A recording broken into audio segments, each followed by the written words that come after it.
মানে এই টেস্টটা টেকে নাই, বুয়েটের এই যে প্রিলিমিনারি টেস্টটা টেকে নাই, আত্মহত্যা করছে। এরকম কথা হলো। একটা জিনিস হচ্ছে কি, মানে এটা অবশ্য মেয়েটারও তো দোষ না, এটা হচ্ছে দোষ হচ্ছে সোসাইটি এবং ফেক মোটিভেশনের দোষ। ঠিক আছে, মানে এমনভাবে মাথার মধ্যে ঢোকানো হয় বুয়েটে চান্স পাইতে হবে, না পাইলে শেষ। ঠিক আছে, মেডিকেল চান্স পাইতে হবে, না পাইলে শেষ। কিন্তু দেখো একটা জিনিস চিন্তা করো তো, এই যে যারা বুয়েটে চান্স পাইছে বা বুয়েটে পড়তেছে, মেডিকেলে পড়তেছে, বা এই যে শাহজালাল ইউনিভার্সিটিতে পড়তেছে, সবাই ভালো আছে? চিন্তা করো, সবাই কি ভালো আছে? সবাই যদি ভালো থাকে, বুয়েট থেকে, বুয়েটেরও তো অনেক ছেলে মানে সুইসাইড করছে চান্স পাওয়ার পরে, পড়তে গিয়ে বা বাইরে গিয়ে। এই যে কয়েকদিন আগে তুমি সাসপেন্ড দেখবে একটা টিচার, সেই টিচার হচ্ছে বিদেশে সুইসাইড করছে। তো সবাই কি ভালো আছে বলো? চান্স পাইলেই যে তুমি ভালো থাকবা, চান্স পাইলেই লাইফ সেট হয়ে গেল, এরকম কি কোনো কথা? একটা জিনিস হচ্ছে কি, যে এটা অবশ্যই কি আমাদের মানে আমরা ধরো এই যে ভাই বাহিনী বা বিভিন্ন কোচিং বাহিনী বা তোমাদের মা বাবা তোমাদের এমন একটা মানে কি ছোটবেলা থেকে একটা রোবট বানাই ফেলছে। এটা তো ছোটবেলা থেকে, এটা তো সত্যি কথা কি, যে তোমাদের কাছে পড়াশোনার ব্যাপারটা একটা ভীতিকর বস্তু বা ভীতিকর একটা জিনিস হিসেবে তুলে ধরা হয়েছে সামনে। ঠিক আছে, বিভিন্ন নিয়ম, এই নিয়ম করতে হবে, ওই নিয়ম করতে হবে, পড়ালেখায় স্বাধীনতা নেই। তো তোমরা অনেক হচ্ছে কি টার্গেট ঠিক করা লাইফে হচ্ছে শুনে শুনে অমুক ইঞ্জিনিয়ার হতে আমার ইঞ্জিনিয়ার হতে হবে, অমুক ডাক্তার হতে আমার ডাক্তার হতে হবে। তোমাদের মাঝে মাঝে প্রশ্ন, ভাই কয় ঘন্টা পড়বো? অ্যাডমিশনে পড়া মানে বেশি প্রশ্ন, ভাই অ্যাডমিশনে কয় ঘন্টা পড়া লাগবে? এটা একটা মানে ভুল প্রশ্ন। আর এর যদি কেউ উত্তর দেয়, সেটা উত্তরটাও ভুল হবে। কারণ আমি পড়ছি 5 ঘন্টা, সাপোজ যে আমার দিনে 5 ঘন্টা পড়লে লাভ হয়, আমি 5 ঘন্টা পড়ে আমার পড়া হয়ে যায়। তুমি 5 ঘন্টা থেকে 10 ঘন্টা পড়লেও হয় না। তাহলে তোমার সাথে আমার কি মিল হবে? আমি মনে করো রাত জেগে পড়তে পারি, তুমি রাত জেগে পড়তে পারো। তাহলে তোমার এখন আমি যদি বলি রাত 2টা পর্যন্ত পড়তে হবে, তো তুমি রাত 2টা পর্যন্ত মানে জায়গা থাকতে পারছো না, চোখ ভেঙে নিয়ে আসতেছে, হ্যাঁ টেবিলে বাড়ি খাচ্ছ, কিন্তু তারপরে তুমি বসে আছো রাত 2টা পর্যন্ত, সজাগ বসে আছো। ঠিক আছে, ওই পড়াই লাভ হবে, ওই পড়াই লাভ হবে। তো ব্যাপারটা হচ্ছে কি, তোমার সাকসেসের পথটা তোমার খুঁজে নিতে হবে।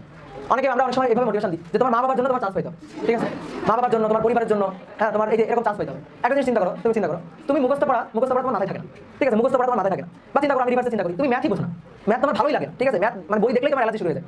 তাহলে এখন আমি যদি তোমার জোর করে ইঞ্জিনিয়ারিং ঢুকাই, ঠিক আছে, জোর করে পরিবারের চাপে, সমাজের চাপে মুখ রাখতে হবে, চান্স পাইতে হবে, নাহলে মা বাবা কিভাবে মুখ দেখা হবে, এই যে এত কিছু কন্ডিশন দিয়ে তোমার জোর করে দিলাম ইঞ্জিনিয়ারিং মধ্যে ঢুকায়, তোমার 5টা বছর জাহান্নাম হয়ে যাবে। বুঝতে পারছো? 5টা বছর বিলিভ মি, তোমার জাহান্নাম হয়ে যাবে। ইঞ্জিনিয়ারিং পড়া এত সহজ না।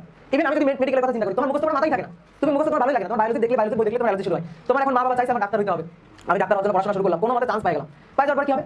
ওই 5টা বছর তোমার জন্য জান্নাত হবে, তুমি ওই আনন্দটাই পাচ্ছ না। ঠিক আছে, মানে আমি আমার কথা বলি, আমার না ইংলিশ সাবজেক্টটা দেখলে ভয় শুরু হয়ে যায়। আমি ইংলিশ এত দুর্বল ছিলাম, বা এখনো আছি, দুর্বল আছি। তো ইংলিশ আমি ওইভাবে পড়তে পারি না, বা ইংলিশ আমার ভালো লাগে না। এখন কেউ যদি আমার রাজশাহী ইউনিভার্সিটিতে মনে করো ইংলিশ সাহিত্যে ভর্তি করে দেয়, ঠিক আছে, তো আমার অবস্থাটা কি হবে? হ্যাঁ, আমি তো এখান থেকে ছেড়ে দেওয়া কান্দে বলে বের হয়ে যাবো, তাই না? তো এই কারণে তোমরা হচ্ছে কি একটা জিনিস করবে, নিজের দায়িত্বটা নিজে নিবা। যে আমার দায়িত্বটা আমি এখন নিয়ে নিয়েছি, এখন তোমার দায়িত্ব তুমি নিয়ে তুমি গোল্লাই যাবা নাকি তুমি ভালো পথে যাবে, এটা তোমার ব্যাপার। ওইখানে তোমার মা বাবা ইন্টারফেয়ার করবে না, তোমার প্রাইভেট টিউটর বা তোমার কোনো বড় ভাই ইন্টারফেয়ার করবে না। বুঝতে পারছো ব্যাপারটা? নিজের দায়িত্বটা নিজে নিতে হবে। তোমরা নিজের দায়িত্বটা নিজে নিতে পারো, এই কারণে লাইফে গেইন করতে পারো। নিজের দায়িত্বটা যখন তুমি নিজে নিতে শিখবে, তখন তুমি নিজে বুঝতে পারো তোমার কোনটা দরকার, তুমি কি পড়বা, তুমি কি খাবা, তোমার কয় ঘন্টা ঘুমানো লাগবে, তোমার কয় ঘন্টা পড়া লাগবে, তোমার কয় ঘন্টা মোবাইলে ফেসবুকিং করা লাগবে, এটা তুমি তোমার ডিসিশনটা তুমি নিবা, নিজে নিবা। ঠিক আছে, এখন এই ডিসিশন নিয়ে যদি তুমি গোল্লাই যাও, তাহলে তো গোল্লাই গেলাই।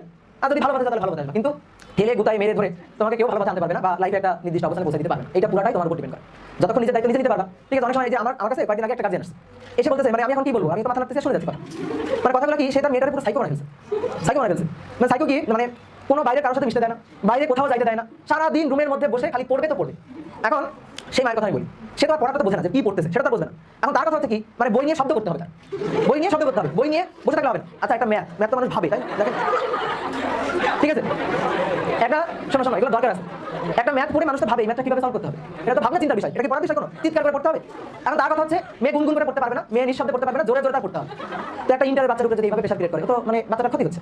আমি একটা জিনিস বলি, বেশি অনুশাসনে রাখলে সেই বাচ্চাগুলো বেশি বিপথে যাওয়ার সম্ভাবনা তৈরি হয়। ঠিক আছে, মানে কেন হয় এটা, কারণটা কি?